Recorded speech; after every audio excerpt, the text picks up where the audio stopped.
Hi guys! Welcome dito sa The Sun Tarot. Ang reading nito ay for collective for anyone who can resonate sa reading nito. This is a general and a collective reading. Your energy at this time.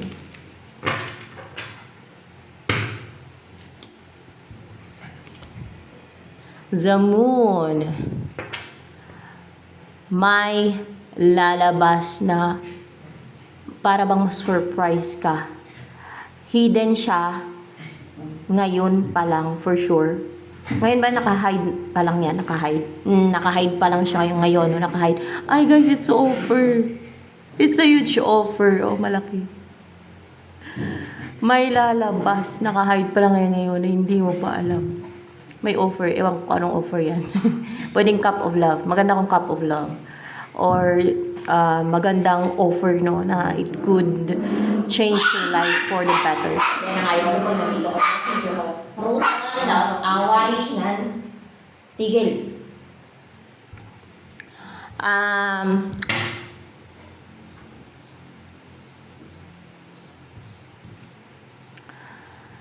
Malaking ano to, malaki yung parang masurpresa ka, parang mamangha ka. Ang laki ng parang magugulantang ka. Parang ang laki nito, parang it's so huge, no? It's so huge na biglang lalabas yung katotohanan, biglang lalabas yung matagal na nakatago. Pwedeng sikreto to, or offer, or kung ano matong nakatago na to ngayon, pero lalabas yan. Malalaman mo na, makikita mo na, ma-experience mo, masisilayan mo na. Basta ganun. So ano pa? Ano tong lalabas na yan? Ano kaya yan? May magte-take ng action. May mag-offer nga. Ewan pa ano yung offer niya sa'yo. Anong offer niya sa'yo? At napaka-strong. Oh? Powerful. Full of strength. So determined. So passionate sa pag-take ng action. Anong action yung gagawin? Ano kaya yan? Ay. Pakasalan ka? Pwede? Upright ba to? Ay, hindi. Hindi pa kasalan ka.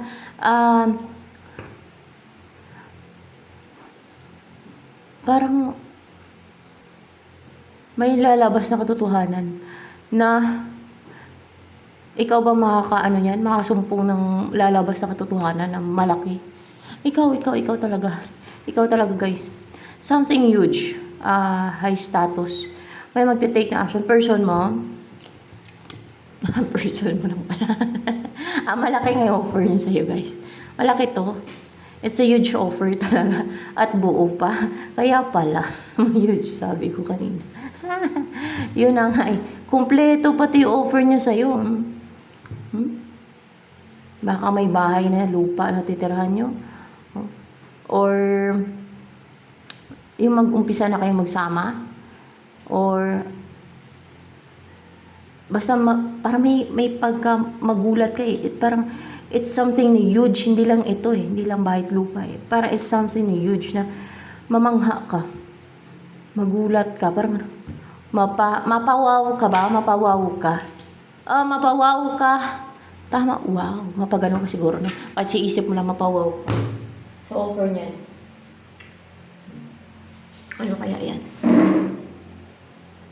Yung offer niya sa'yo. Baka hindi naman agad marriage eh. Hindi daw. Parang something na stable. Ay, sorry. Bakit naman sa upuan? Tingnan natin. Huy ka. Wala na sakit. Dan. Huwag kasi sa upuan ko, alam mo naman. Huwag kang sumiksi sa upuan ko.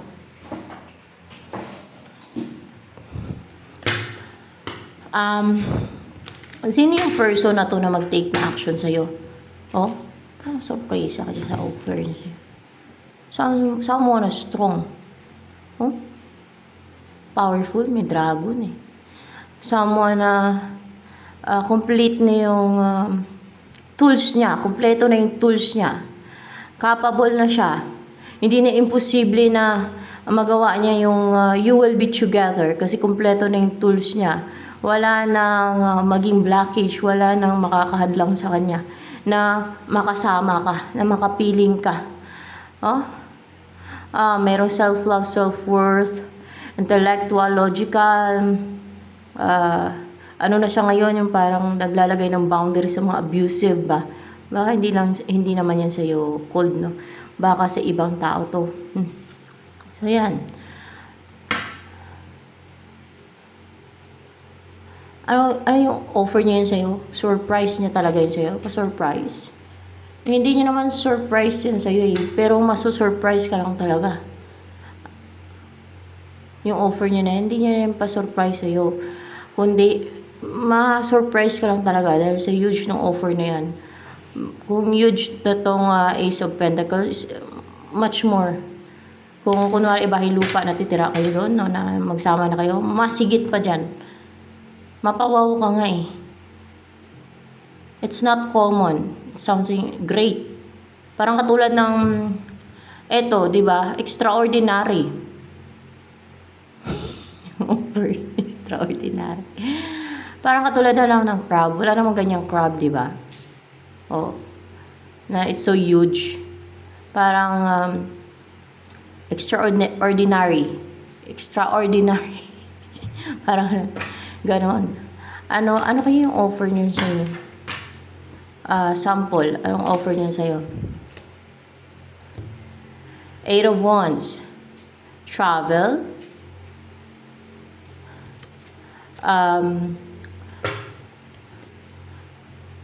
Message. Yes, message. Message. Message daw. Clarified by 3 of Swords. It's a message. Message. Or ano pa? Yung offer niya sa'yo. Anong klase ng offer yung i-offer niya sa'yo na something great? Ano ba yan? Upright ba to? In reverse. In reverse siya, guys. Knight of Wands in reverse. Yung hindi na siya yung mag-happy go lucky. Parang ganun yung buhay ba? Na hindi na siya happy go lucky. Hindi na siya malaki yan eh. Hindi na siya yung parang naglalaro o yung player. Hindi siya yung hindi seryoso, ganun. Malaki yung offer niya sa'yo. So, ibig sabihin seryoso. Buo nga eh. Buo at seryoso siya at something na huge. Yung mag-focus na lang siya sa'yo. Hindi na siya yung makipag-connect pa sa iba. Sa'yo na lang siya mag-focus. So, yung gusto niya bubuo na kayo ng pamilya pag mga ganyan. Pero mas huge pa dyan. Ano yan? Yung there's something huge. Yung property na tirahan nyo, magugulat ka. Ganon. Hindi sa property. Hindi sa property. Kundi sa offer nyo sa'yo. Na something huge, great. Ano yung mga opportunity yung offer nyo sa'yo?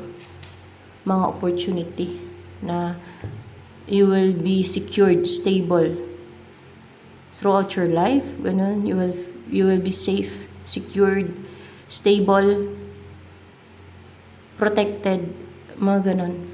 Na maraming madaming pera itong taon to. Na maraming pera? Hindi. Something huge. Na maraming kayamanan. Maraming kayamanan. Hindi lang property, kundi maraming kayamanan.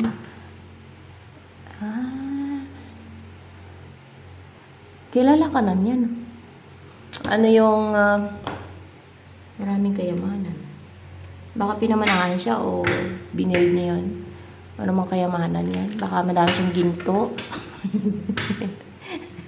Kayamanan. Ano kaya yung kayamanan niya, no? Pero you know what, yung kayamanan dito sa mundo ay pansamantala lamang, hindi nga tumatagal, madidestroy yan, lalo at nag-umpisa na nga yung end of the world eh. Yung hindi na natapos na, nag-umpisa pa lang, nag-umpisa pa lang, hindi na natapos nasa end of times na tayo, yun na lang ang tamang term, yung sabihin ko doon, no? Na nasa end of times na nga tayo. Lahat yan, madidestroy, lahat ng mga building, bahay, lahat ng kinreate ng tao, lahat ng binild ng tao, wala lahat yan. Kasi babaguhin nga itong dito sa lupa, sa mundong to. Kaya nga lahat ng nakatira dito mamamatay daw, di ba? Kasi babaguhin nga. Babaguhin ang mundo, ang earth. Babaguhin yung baka siguro pati yung mga continents, baguhin yung shape o ibahin na. Baka gano'n na yung mangyayari. Basta babaguhin ng complete na pagbabago. Maraming pagbabago, kompletong pagbabago. Lahat na baguhin siguro.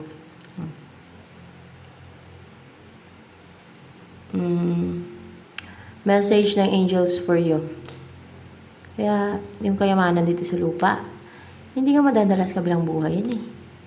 Lalo kung sa impyerno mapupunta yung isang tao, ay, madadala niya ba yun doon? Ganon din kung sa langit mapupunta yung isang tao, hindi niya din madadala yung kayamanan niya, no? Kung anong meron siya. Maiwan dito sa lupa at sa end of the world nga, yung ma-destroy na lahat talaga, no? And nag-umpisa na nga yung end of the world, pero yung na-vanish na lahat, na natapos na yung end of the world, ay ma-vanish na lahat yan. Vanish na yan lahat. Wala na. Yung mga kinreate ng human beings. Kasi babaguhin na din naman lahat yan eh.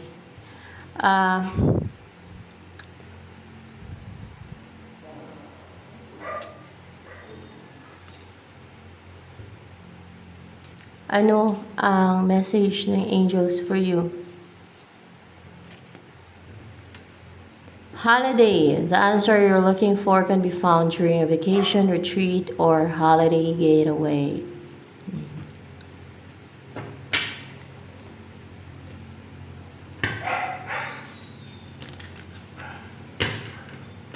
Ano pa ang message? Ano ba yung nagagay dito? Yung angels ba? Angels ba yung nagagay dito? Yeah, angel. Yeah. Ano ang darating sa'yo? Ano pa message na angel muna sa'yo? Na angels. Message muna.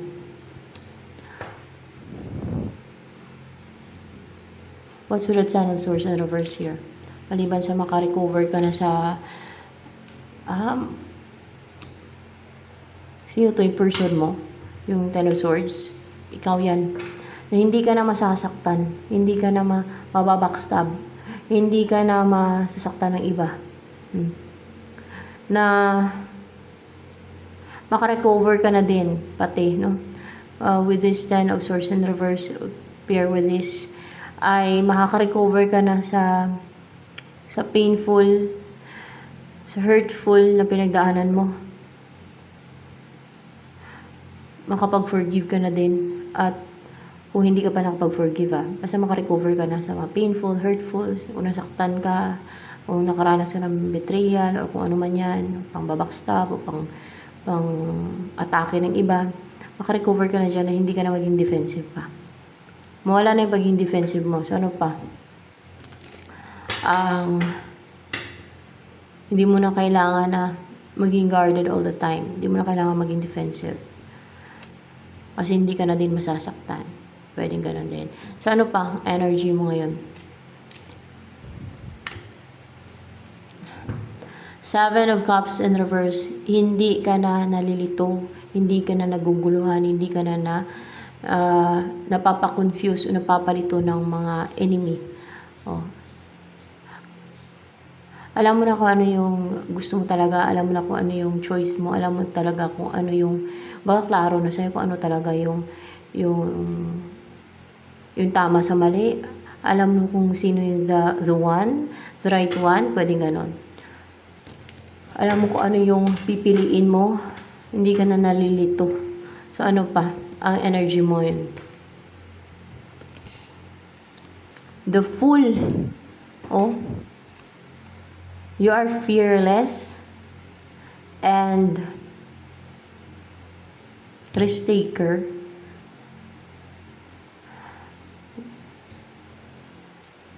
Mag-uumpisa na alam niyo, magtitake ka ng risk na hindi ka nagpapadala sa takot mo. Na fearless ka. Ganon. Na parang wala kang takot. Na kung may takot ka man, konti lang. Ganon. Na magre-risk ka na ng yung maging adventurous ka na pati. Yung maging risk taker ka na. Ganon. Ganyan ka na ngayon eh. Ano pa? Upright ba to? In reverse.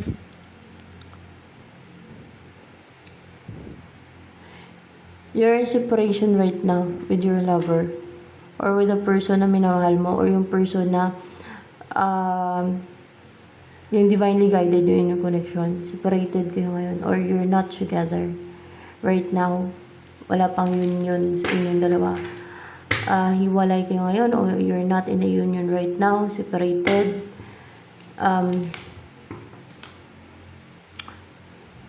Pero makaka-recover ka na din, no? Sa sadness. Or what's with the Lover's card in reverse here?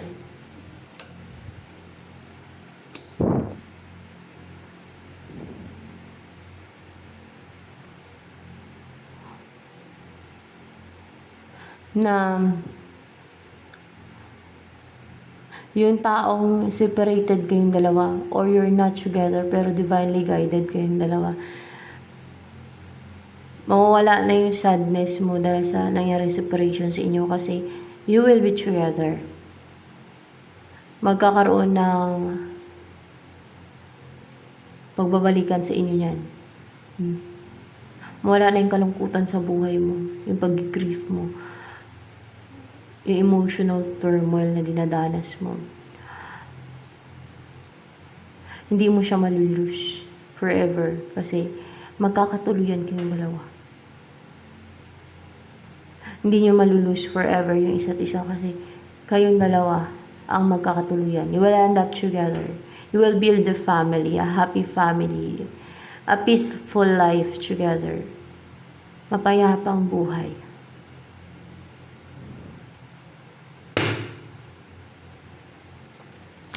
Ano pa? Ang next na mangyayari sa inyong dalawa ng person mo na message niya. Ito, yung may surprise. Ay, hindi ka pala surprise yun eh. Pero maso-surprise ka. Ano yung next na mangyayari sa inyo ng person na yan? Na malaki yung offer nyo sa'yo. It's very huge offer alignment. Balance. Yun ang mangyayari. Alignment ng temperance yan. Yeah, magkaroon na ng alignment sa inyo. At may mag-offer ng cup of love. See? Kasi hindi na siya matatakot pa, hindi na siya maging defensive pa. Hindi na siya maging aggressive na dipinsan yung sarili niya. Instead, maging, ano na siya yung parang palaban, no? And willing to fight, no? For his or her love. For you, no? And interesado na siyang mag-take na action, mag-offer ng cup of love sa'yo. So, ano pa? Ayan, magsasucceed yan. Magsasucceed yan, guys. Magtatagumpayan. Yung person mo maging positive na yan siya, bold, daring, na i-pursue ka, na mag-offer ng cup of love sa'yo, sa pag-invest sa'yo. Wow. Wow. Magkakaroon ng stability sa inyong dalawa. You will live together. Maging passionate yung inyong pagsasama. What's with the Page of Pentacles in reverse here?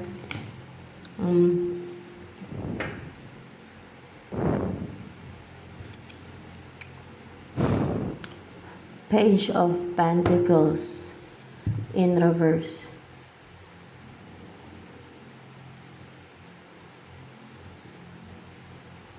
Maging komportable na yung buhay mo eh. Pero in reverse to dito. Kung merong mga gumagawa ng panabutahe sa buhay mo para hindi maging komportable yung buhay mo, matigil na yung mahinto na yan. Maging komportable na yung buhay mo, ma-attract mo na yung all good things in life, magiging parang maaliwalas, masaya ang buhay mo, na parang wala kang problema, na may enjoy mo yung buhay. You will live life to the fullest, gano'n. Sa maging komportable yung buhay mo at parang buhay prinsesa ka, kung babae ka. Ganun ba? Oh? What's with the tower in reverse? What's with the tower pala dito? In reverse ba yan? Upright to itong the tower na to. What's with the tower here? Kasi may mag-i-end nga eh. May mapuputol, no? Yung mga ginagawa nilang with this Page of Pentacles na panabutahi sa buhay mo na hindi mo na-attract yung mga all good things in life, yung mga blessings, binablock nila ba? Matigil na minto na yan, no? Yung kanilang mga ginagawa na yan, na mga scheme, deceit, na mga tuloy-tuloy ba, na pagro kasi yung ginawa nila sa'yo. Matigil na minto na yan. Parang sa tanim pa, hindi na siya mag-grow. Matigil na, minto na. Ganon, hindi na magtuloy-tuloy pa. Ayan. The Tower and Six of Cups.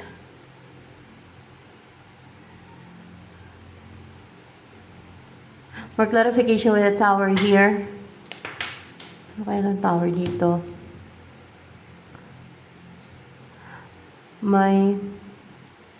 Ano ba to? Destruction? May ma-destroy? May ma-destroy, yes. Merong ma-destroy. Six of Cups.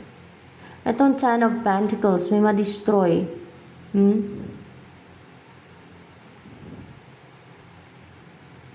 Na sinusubukang takasan ang kaparusahan, ang hatol sa kanila.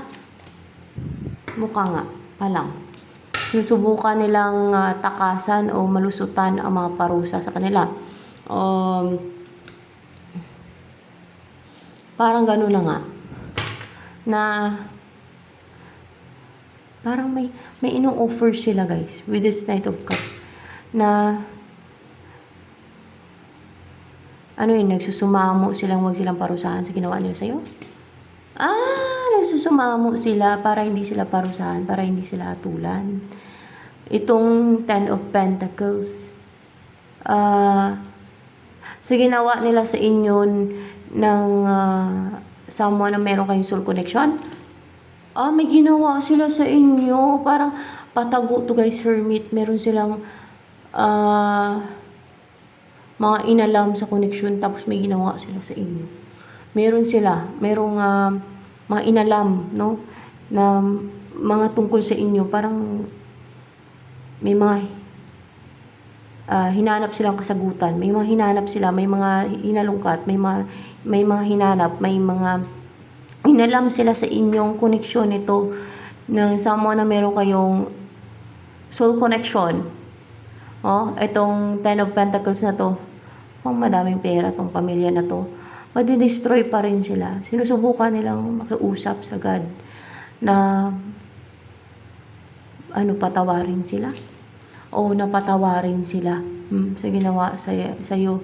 At maybe pati dito sa isa na to, baka pinaghiwalay kayo kung ex mo yung someone na may soul connection kayo. O kung ano pa yung ginawa niya sa'yo ng mga pamilya na yan. Pero madidestroy daw sila. Saan sila madidestroy? Sa impyerno? Impyerno pa rin sila mapupunta. Dahil sa kanilang masamang gawain. So, see? Sinabutahe ka ng mga yan at yung connection yun ng person mo. Nakikisuyo. Nakikiusap.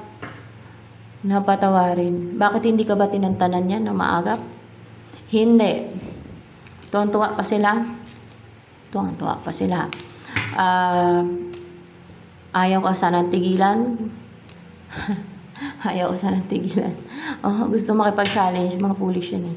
Yung mga ganyan. Gusto makipag-challenge, gusto makipag-compete. See? Alam nilang may hatol sa kanila, alam nila. Pero, destroy pa rin sila sa impyerno kasi malala na siguro yung ginawa nila o yung damage na inano nila sa buhay mo. Malala. Kasi yung mga yan, parang walang awa. At malamang baka kaya lang sila nahingi, yung sinusuyo nila parang wag lang sila itapon sa impyerno dahil takot lang itapon sa impyerno. Pero yung magbago sila na maging mabuting tao, baka ayaw nila. Ayaw nila maging mabuting tao. Ayaw nila maging mabuting tao eh. So see, anong gusto sabihin sa'yo ng person mo na ayaw nila maging mabuting tao? Madi-destroy sila. Masama sila. Evil sila eh. Evil doer eh. Tuwa pa sila. Parang pinaglaruan ka siguro ng mga yan, ng kanilang mga evil doings. Deceit scheme. Or even witchcraft doings. Itong tao na to, anong gusto niya sabihin sa'yo? Yung person na yan na, ang laki ng offer niya sa'yo. Positive siya, inspired. Na? Inspired na mapangasawa ka? Upright ba to? Hindi. Hindi na mapangasawa ka. Positive siya and inspired na mag-take na action sa'yo?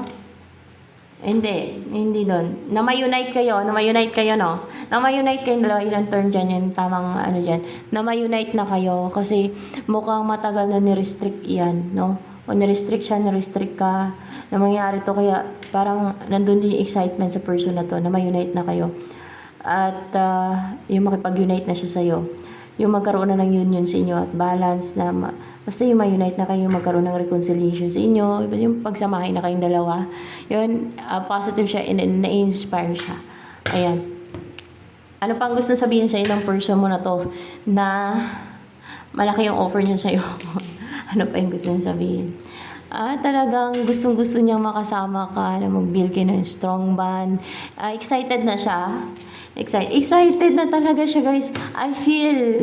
I sense it na nandun yung excitement ng person mo na yun na magkaroon ng union na sa inyong dalawa. Na magsama na kayong dalawa. O, see? O? Na hindi na siya nagsasuffer, nagdurusa, or na left out in the cold, na kung past person mo man, or hindi na siya nag-iisa, na parang, or may kasama na siya, may partner na siya, magkasama na kayong dalawa, dahil kilala ka na din niya at gustong-gusto ka niyang makasama, gustong-gusto ka niyang makapiling. So, see? And, upright ba itong Two of Pentacles? Yes? Para ba nag-overthink tong tao to? Hanggang sa nagja-juggling siya. Isip siya ng isip, kaya parang instead na makapag-take siya ng action, parang nag-juggling tuloy siya. What's with this Two of Pentacles? Sa kakaisip niya, parang natenga siya. Yun ang nangyari sa kanya. Instead na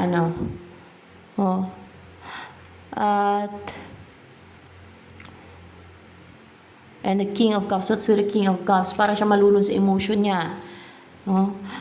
Gustong-gusto niya talagang kung merong third party, naging emotional siya.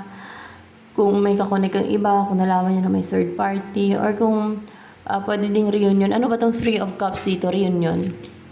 Yeah, it's reunion. Reunion.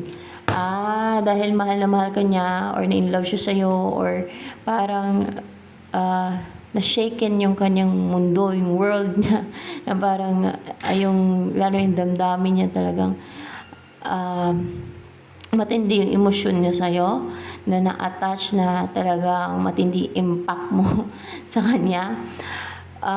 Dinidesire niya talaga na ito mangyayari sa inyo, na ma-reunite kayo, or yung magkaroon pati ng union sa inyong dalawa. So, ayan, ito na lang guys for collective reading.